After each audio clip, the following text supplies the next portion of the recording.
आज नहीं आते हैं मुंह फुलाने से।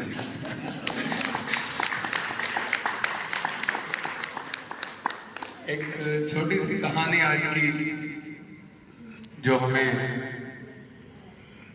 राम नाम के विश्वास को, हमारे राम नाम के विश्वास को और गहरा करेगी। ऐसी कहानी जो हमें जीवन में एक बहुत बड़ा पाठ सिखाएगी। कहानी हमारे एक ललित जी की, ललित जी जो कि एक बर्फ की फैक्ट्री में काम करते हैं, जहाँ पर बर्फ का निर्माण होता है। काफी बड़ी फैक्ट्री होती है, काफी मजदूर, मैनेजर वगैरह काफी लोग वहां पर काम करते हैं। हमारे ललित जी भी वहां काम करते हैं। रोज रूटीन की भांति ललित जी फैक्ट्री जाते हैं और जो बाहर गार्ड होता है उसको राम राम करते हुए, राम राम काका बोलते हुए अंदर जाते हैं, और जब वापस आते हैं तब भी राम राम काका बोलते ही जाते हैं। ये उनका रूटीन था। सबसे अच्छे से बात करते, सबसे अभिवादन करते, नमस्कार करते, राम राम करते, ये उनका एक रूटीन था। एक दिन की बात ही, आइस फैक्ट्री बंद होने का समय था, तो हमारे ललित जी जो अंदर जो बर्फ की फैक्ट्री का, जहाँ पर बर्फ बनती है, उसका एक जो अलग से रूम होता है, फ्रीजर जो होता है, जिसको फ्रीजर बोलते हैं, उस फ्रीजर में कुछ चेक करने गए कि यार मैं एक बार सब व्यवस्था देख लूँ, कहीं कोई गड़बड़ तो नहीं है, उसके बाद मैं निकलूँ। तो अंदर कुछ फॉल्ट था, तो उसको सुधारने में उनको समय लग गया, और चूंकि फैक्ट्री का टाइम ओवर हो गया था तो सब लोग चले गए, और किसी ने देखा कि फ्रीजर का दरवाजा खुला है तो बाहर से लॉक कर दिया, और सभी मजदूर वगैरह सभी लोग चले गए। अब ये जब अपना काम निपटा के ललित जी बाहर पाए तो देखा कि दरवाजा तो बाहर से लॉक कर दिया किसी ने। अब अंदर तो बहुत ठंड, क्योंकि बर्फ बनने का फ्रीजर है। उन्होंने कहा क्या करूं। उन्होंने ग्लास में से देखा, जो डोर का ग्लास, दूर दूर तक कोई आदमी नहीं, कोई भी नहीं, किससे मदद मांगी, कुछ समझ में नहीं आया कि क्या होगा। एक पल तो उन्हें लगा कि अब सब कुछ खत्म हो जाएगा, मैं यही बर्फ बन जाऊंगा, फ्रीज हो जाऊंगा, क्योंकि कल तक अब लोग आएंगे, कल तक मैं जिंदा बच नहीं सकता। बैठ गया और भगवान से प्रार्थना करने लग गया कि भगवान मुझसे क्या ऐसा गलत कर्म हो गया, क्या मुझसे ऐसी गलती हो गई जो मुझे इतनी बड़ी सजा दे रहा है। ऐसी मौत मुझे मत दे भगवान। मेरे बच्चे वगैरह, मेरे घर में मेरे अलावा कोई नहीं जो उनका पालन पोषण कर पाए, ऐसी सजा मुझे मत दे, मुझे माफ कर दे, मेरा कोई गलत कर्म है तो उसके लिए मुझे माफ कर दे। लेकिन ऐसा बोल के वो प्रार्थना कर रहा था, बहुत देर से भगवान से प्रार्थना कर रहा था। ठंड बढ़ती जा रही थी। फ्रीजर के अंदर कहीं कोने में बैठ गया और जैसे तैसे अपने आप को संभाले। इस तरह 1 घंटा निकल गया। इतने में एक दरवाजा खटखटाने की आवाज आती है, लेकिन इनके इसमें तो इतनी ताकत बची नहीं ललित जी में कि उठे और दरवाजे तक जाए। ये बैठे, दरवाजा खुलता है और वो आवाज लगाता है, सर जी सर जी सर जी। ये चुप जाते हैं, कौन आया।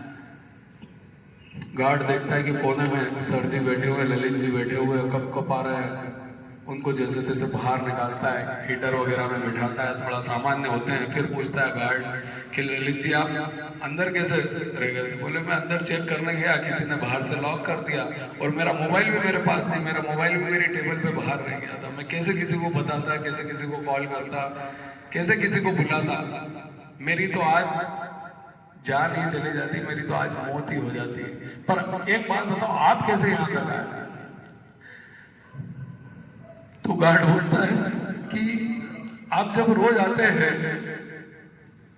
बहुत सारे लोग आते हैं, कई लोग इग्नोर करके चले जाते हैं, लेकिन आप हमेशा आते हैं, रोज मुझसे राम राम करके अंदर आते हैं, राम राम काका बोल के अंदर आते हैं, जाते हैं जब भी आप राम राम काका बोल के जाते हैं, आप अच्छे से मुझसे बात करते हैं। तो मैं यही सोच रहा था कि सुबह का राम राम तो हो गया, जाने वाला राम राम बाकी था। तो मैं यही सोच रहा कि क्या आपने सोचा कभी कोई काम की वजह से अंदर रुके होंगे, लेकिन जब बहुत देर तक आप नहीं आए तो मुझे लगा कुछ ना कुछ गड़बड़, अंदर जाके देखना चाहिए कि क्या बात है। आके देखा तो आपका फोन आपकी टेबल पे रखा हुआ था। इसका मतलब मुझे तो क्लियर हो गया कि आप अंदर ही हैं।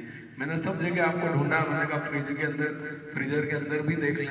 फ्रीजर के अंदर खोला तो आप सुरक्षित मुझे मिल गए। भगवान की कृपा है कि आप मुझे सुरक्षित मिल गए। तो वो जो ललित जी होते हैं वो गार्ड को धन्यवाद देते हैं कि आज आपने मेरी जान बचा ली, आपको बहुत बहुत धन्यवाद। बोले मैंने कहा आपकी जान बचाई, आपकी जान तो जो आप राम राम बोलते थे तो राम जी ने आपकी जान बचाई। तो कहानी बहुत छोटी सी है, लेकिन एक बहुत बड़ा संदेश हमारे जीवन में देती है कि हमें नमस्कार, राम राम, अभिवादन सबको करना चाहिए। कोई भी व्यक्ति ये ना सोचे, कोई भी व्यक्ति कभी भी आपके किसी भी काम आ सकता है। किसी को छोटा ना समझे। होता ना बहुत बार अपन अपने ईगो की वजह से कि ये छोटा है, इससे क्या काम है अपने को, इससे क्या नमस्ते करना है ना, इससे क्या राम राम करना है ना। कई बार हम अपना ईगो की वजह से, अपनी सुपीरियरिटी कॉम्प्लेक्स की वजह से उसको टाल देते हैं, उसको इग्नोर कर देते हैं। तो ये बहुत बड़ी गलती। किसी को छोटा ना समझे। कोई भी व्यक्ति कभी भी किसी भी समय आपके काम आ सकता है। इस दुनिया में सब एक जैसे हैं, हम सब ईश्वर की संतान है, सब एक जैसे। सभी से प्रेम करें, सभी से स्नेह करें। छोटों को विशेष अपन उनके ऊपर ज्यादा ध्यान दें, क्योंकि अगर अपन छोटों का ध्यान रखेंगे तो या अपन सबका ध्यान रखेंगे तो ईश्वर फिर हमारा ध्यान रखेगा, और जब वो ध्यान रखेगा तो कहीं कोई चूक होगी नहीं। तो एक राम राम की विश्वास को बढ़ाने वाली एक छोटी सी कहानी है कि जीवन में राम राम कहने से राम जी तो हमारी रक्षा कर ही लेंगे, है ना, ये तो है। तो सभी का अभिवादन करें, सभी से राम राम करें। ये आज से ही अपने जीवन में ये नियम को लागू करें। तो एक छोटी सी कहानी थी जो शायद कभी हमारे जीवन में फिर काम आ जाए कि असफलता एक चुनौती है, उसको स्वीकार करो और गलती क्या हुई उसमें सुधार करो। कुछ किए बिना ही जय जयकार नहीं होती, और कोशिश करने वालों की कभी। पता है ये बल्ब का आविष्कार किसने किया जिसकी रोशनी में आज अपन बैठे हैं? बता सकता है कोई? Thomas Edison. बहुत बढ़िया, एक बार जोरदार तालियां दीजिए। आप लोगों को मालूम ही नहीं जिसके कारण आप रोशनी में बैठे हो, है ना। थॉमस एडिसन, आपको पता वो एक मंद बुद्धि बच्चा था। स्कूल से उसको ये कह के निकाल दिया था कि आपका बच्चा कभी पढ़ नहीं सकता। उसकी माँ ने उसे पढ़ाया घर पे, और वही एडिसन थॉमस बना। पता है आपको ये जान के आश्चर्य होगा कि जब वो बल्ब का आविष्कार कर रहा था तो कितनी बार फेल हुआ पता है? कोई बता सकता है कि कोई व्यक्ति किसी काम में कितनी बार फेल हो सकता है?